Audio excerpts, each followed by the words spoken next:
Donc bienvenue aujourd'hui, ça va être notre dernier jour de formation. Donc dans la solution numéro 5, je t'avais parlé de la technique des histoires si tu t'en souviens, pour apprendre à parler une langue.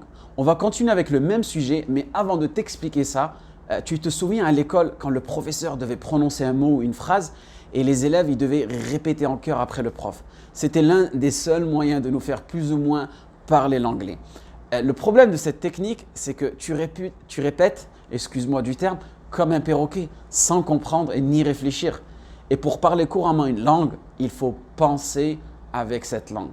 Il faut vraiment penser en anglais. Si tu veux vraiment parler anglais, il faut penser en anglais. Et tu connais sûrement la puissance des pensées et des intentions. On dit souvent que nos intentions naissent de nos actions. Donc la solution numéro 6, c'est simple. C'est comment penser en anglais. Moi, ce que je fais dans mon formation, je propose des histoires à écouter et à réécouter plusieurs fois.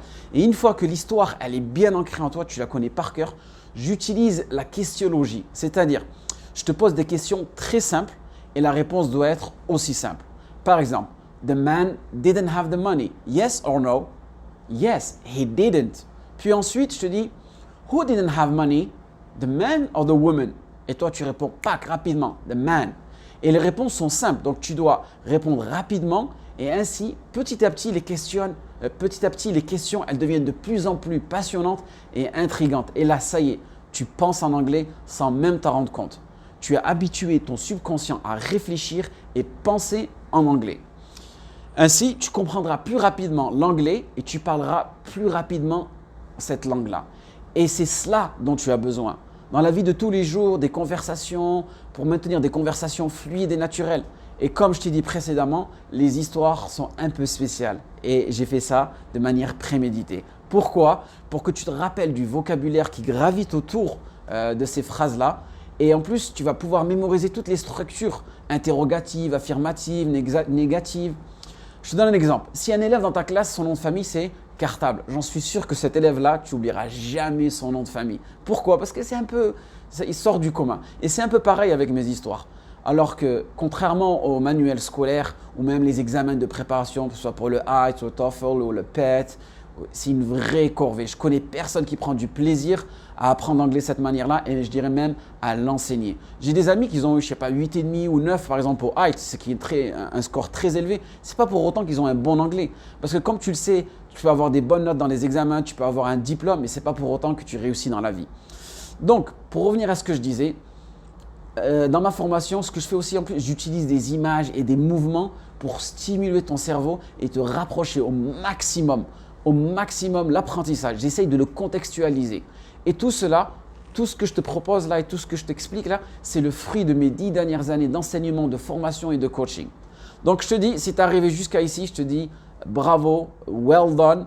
Et j'espère que tu vas profiter de ces 6 solutions que je t'ai données ces 6 derniers jours-là et que tu vas essayer de les appliquer au maximum. Et comme je t'ai dit, si je veux vraiment des nouveaux résultats, il faut vraiment changer la méthodologie. Je sais que ce n'est pas évident, on a du mal à accepter les nouveaux concepts, sortir de sa zone de confort, je sais que ce n'est pas évident. Mais aussi utiliser les mêmes méthodes qui sont déjà avérées inefficaces, ça ne va pas t'aider non plus. Donc, si tu n'es pas satisfait de ton niveau d'anglais, tu dois alors changer ta méthode. Moi, je t'invite à utiliser ces 6 solutions que je t'ai expliquées et essaye de créer ton propre curriculum, ta propre stratégie d'apprentissage et franchement, j'en serais ravi et je te souhaite bon courage. Mais ça risque de prendre un peu du temps. Par contre, si tu veux du changement rapide, c'est maintenant. Fais ta révolution, en anglais bien sûr, car la française c'était en 1789 et tu cliques sur le lien, soit ci-dessous dans la description, soit dans ton email et tu pourras bénéficier de mes formations pour améliorer ta compréhension, ta prononciation et ton expression orale avec des vrais dialogues issus de vraies situations que tu retrouveras dans la vie courante, pendant tes voyages, dans ta vie professionnelle, sur les réseaux sociaux. Et aussi, tu retrouveras des histoires inspirantes dans ma formation que tu pourras raconter à tes amis, mais cette fois-ci, ce sera en anglais bien sûr. Et en plus, tu auras toutes les armes linguistiques bien sûr pour parler un vrai anglais. Donc, take action, tu ne risques rien. En plus, tu as une période d'essai.